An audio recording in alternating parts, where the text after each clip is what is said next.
I'm just going to turn and pivot and focus on the security industry itself a little bit, and hopefully just talk a little bit practically from 2 points of view, in the sense that, how do we go about building solutions, but also then how can you go about building capabilities and take that information from a detection point of view, but from a service point of view as well, pure capability. So there's a few acronyms up there. I think sometimes they do this presentation and it's called, what WTF, another TLA that the security industry wants to come out with, XDR, EDR, MDR, what do they all mean? And for me, it's really frustrating. I mean, you heard that, my background is not particularly in security. My background is on the other side, not in vendor, buying solutions for a lot of my career and trying to understand what that flavor, that thing that's called the same thing but has different flavors from each vendor was always the biggest challenge I think I had, to work out, does it do what I want, right? So that's kind of what this 20 minutes is about. I think I've got 2 title slides, so just skip that. So look, obvious, right? The challenges in security haven't really changed dramatically. The way that hackers go about doing things has changed. Mira talked about how they're really a business. So that was something I got from that, something we know, that they operate as a business, they operate at scale, and often like a franchise with all their different skills and outsourcing. But the threats are often sophisticated. Even the automated stuff that's still run, that 90% that we think we should be able to deal with a preventative technology is still quite sophisticated at times. And of course, there's the 10% that's manual or not automated. And we all have constrained budgets. We all have a challenge driving in-house expertise. And just, my point of view on that is not necessarily that there aren't enough security people to go around quite often. It's that, and I've been guilty of this, security folks, people who are interested in security, hackers or defenders, either side, they're passionate about what they do. They want to do interesting stuff, and then we hire them in and we ask them to patch a bunch of servers. That's the key mistake I think we make with security people in-house, is that we ask them not to do interesting security stuff, and so they go elsewhere. That's my experience anyway. I've made that mistake. So these are the 2 challenges, right? And the industry has presented these 2 magic solutions. I work in the industry, right? I should be a bit more positive about it, but it frustrates me because we confuse everyone, right? XDR is the latest thing. It sounds a bit like EDR. What does it do? So I'm going to cover that. And MDR, outsourcing your security services, is one of the sort of magic solutions we've got as well. And I just want to talk about what that should be, right? Not what it isn't or what it does, but the kind of point of view you can take from it for if you are shopping for these services and technologies, how to think about them to not get kind of, waylaid. And whether you take that to build your own capability or you take it to go shopping, it's up to you. So, what is XDR? Like I say, loads of TLAs, loads of 3-letter acronyms in the security industry, or FLAs or SLAs, whatever. That doesn't work, but lots of acronyms that we have. XDR, the X is important in this one, as the E was in endpoint. So the X, annoyingly, is not the first initial, it's extended, and that's the key thing. We've extended detection and response, and that's what's important. Of course, the industry jumps on this bandwagon. They see people wanting this new technology, wanting this new answer to the security challenge, and they all jump on the bandwagon and ship out solutions with this acronym it, and hopefully people will buy it. But my concern is that often we're losing what the initial value was, and so I'm going to try and cover that. So this, you'll recognize, it's ancient in security. Hopefully it's the cyber kill chain. It's Lockheed Martin's sort of, pattern for how attacks happen. It's not, it looks nice and orderly in this sense, and all the boxes look the same size. It doesn't happen in that way, of course. Quite often these days it's very compressed. We see a lot of automation. We see a lot of things happening all at once, but ultimately it's a similar thing that happens. Whatever order and how long each step takes, attackers need to find something to attack. They need to package up, build something that will do the attack. They need to deliver it. They need to exploit, run the exploitation, might install something, gain a foothold in the environment through CNC, command and control, and they might exfiltrate some data. The cooler end of it, the name is action on objectives, which I kind of like, but it is broader than exfiltrating data, as I think Michelle talked about earlier. There's lots of other things they can do. So the reason XDR is really good is that there's a recognition by the security industry and people buying security solutions, I think, is that one point of data, one way of collecting data is not good enough. I've worked for various security companies, and we might have looked at the network, we might have looked at log data, might have had an endpoint security tool, but none of them are perfect as a source of data, and they certainly don't cover the kill chain properly. So endpoint security is really good in the middle, right? It detects files being run, things happening, exploitations happening. It might detect an installation of some piece of malware or ransomware or something like that. It's really good in the middle, which is your best bang for buck, right? But the goal in security detection, security services, is to go, as far towards reconnaissance as you can, detect and stop the attack as early as possible, right? That's how we mitigate the impact of an attack. So XDR, the whole point of it is that we can add more sources of data, extended across the business, I like to say. If we think about the different systems, we talked earlier about the broadening of the attack surface, the number of attack vectors that there are out there, and it's because of the complexities that are introduced into business systems, business applications, digital transformation, all of this stuff exploded the attack surface.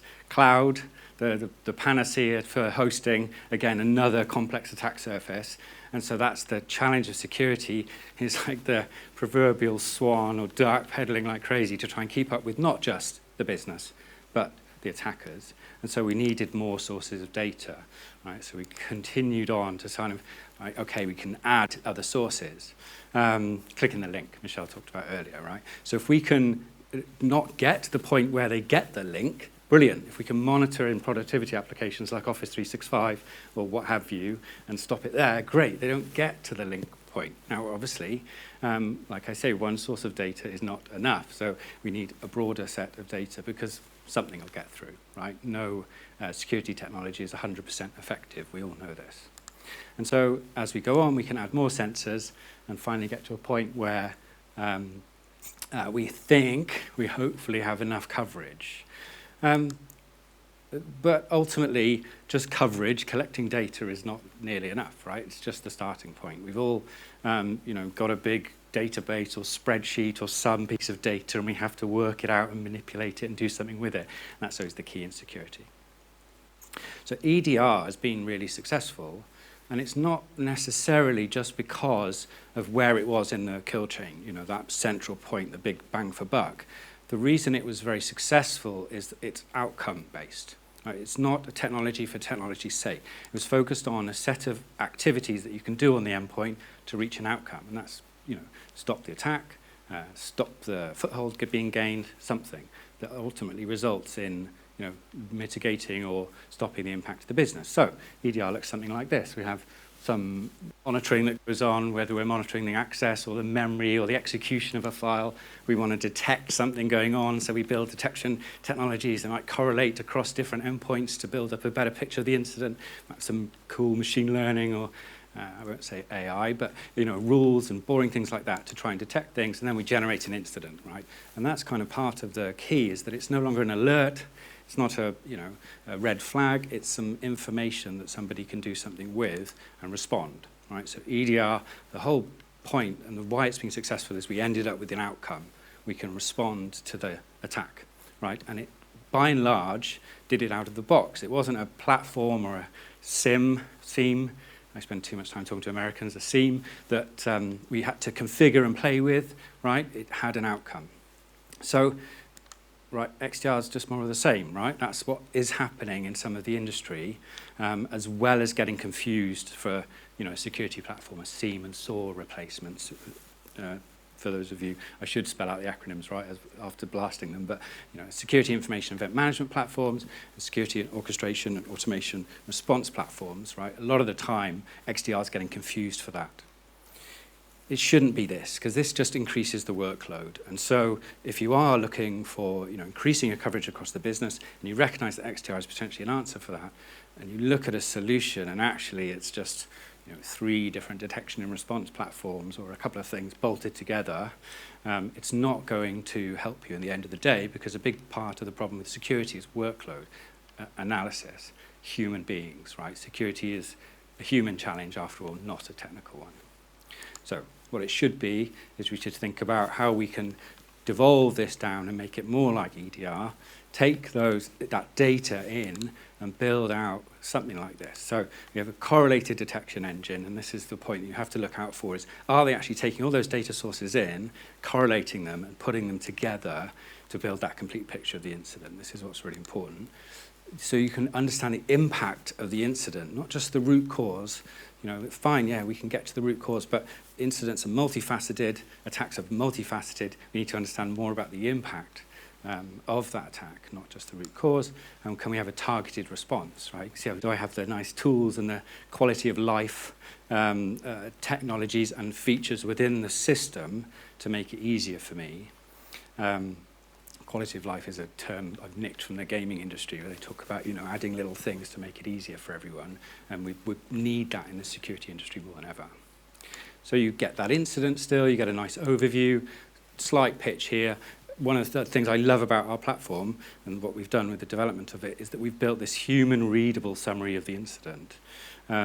It's not just data and graphs. Of course, we have a graph view, etc. But that human-readable part, I love. I spent ages in IT operations, and things break in IT, right? Security is a bit different. Things break, and you're trying to fix it, and there's someone, I bet it's people in this room, over the shoulder of the techie going, what's wrong, what are you doing?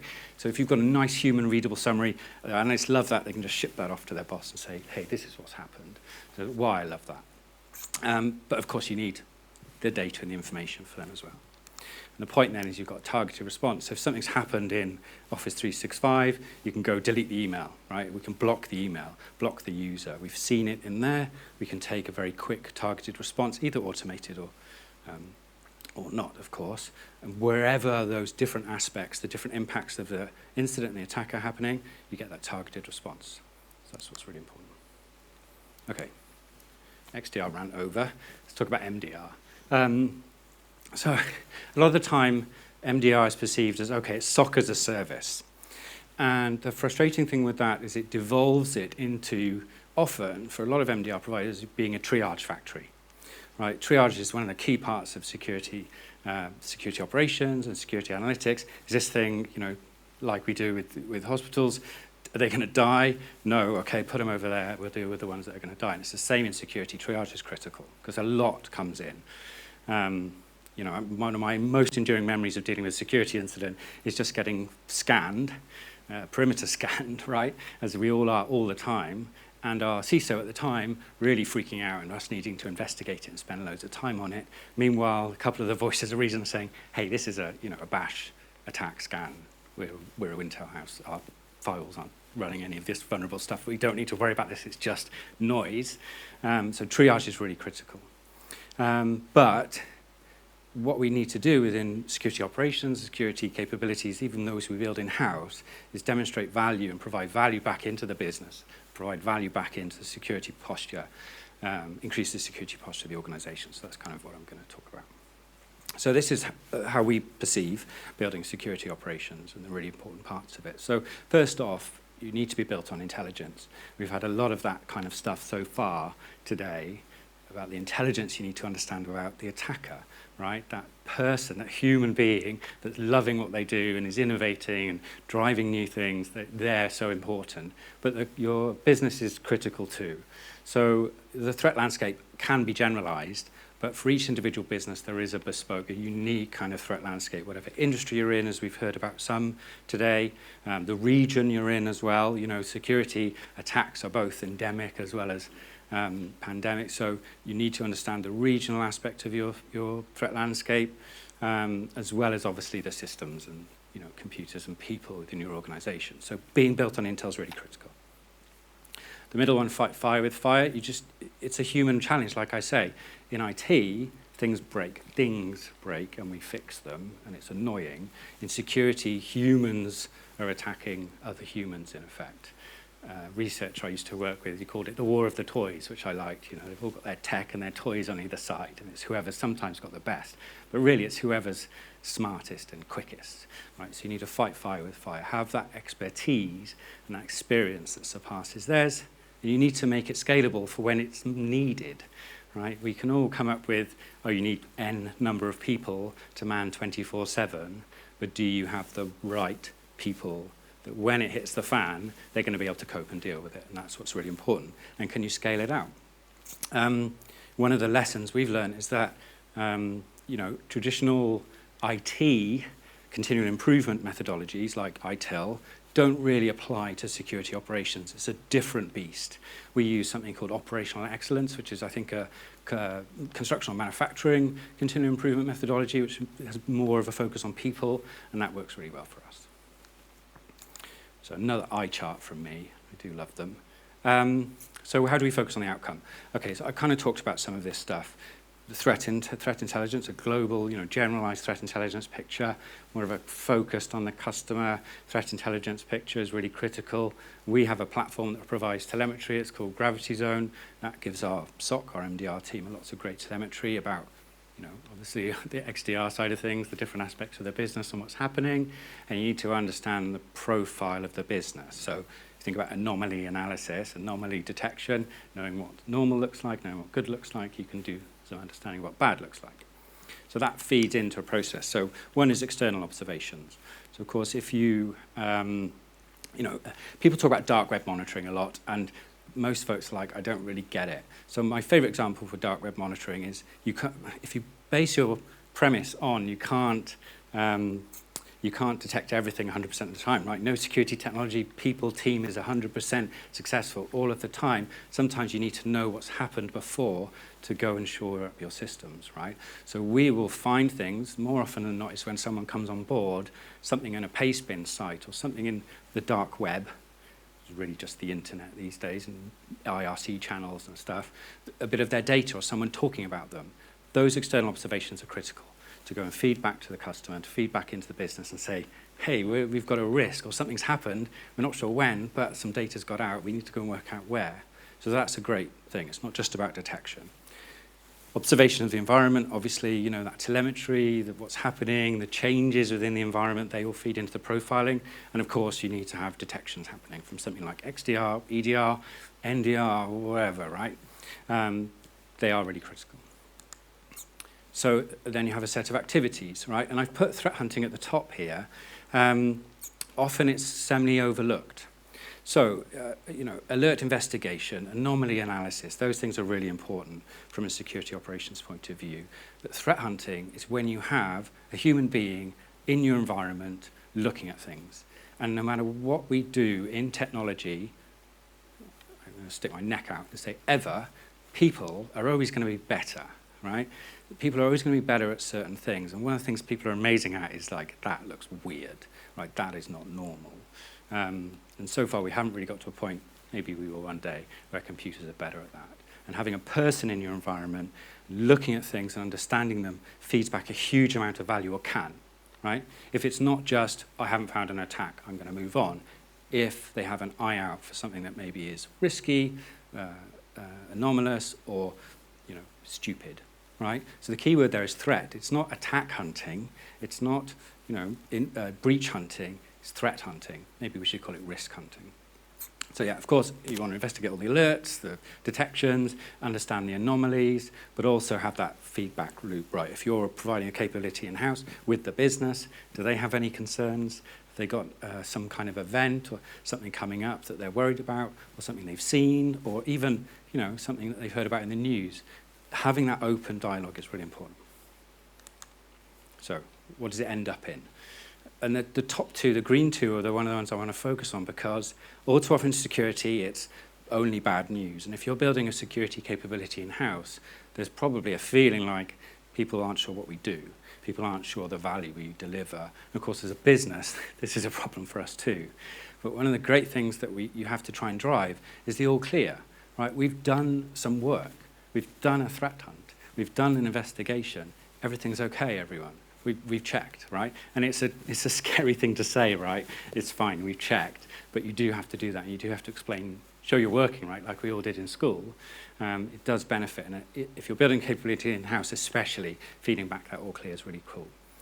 At Bitdefender, we have these pre-approved actions, and this is also really important from a business perspective. So that system, can I turn it off? There's the obvious ones, but really fine-tuning that.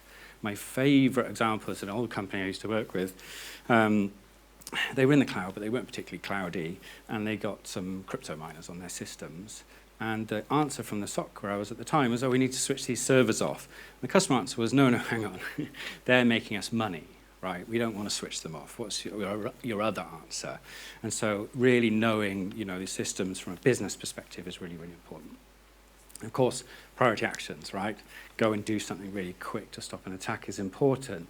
But those longer-term tactical, strategic recommendations are what drive all of these outcomes, right? Awareness, peace of mind, improved maturity and security posture. Those are the really important things. So for us, this is what matters.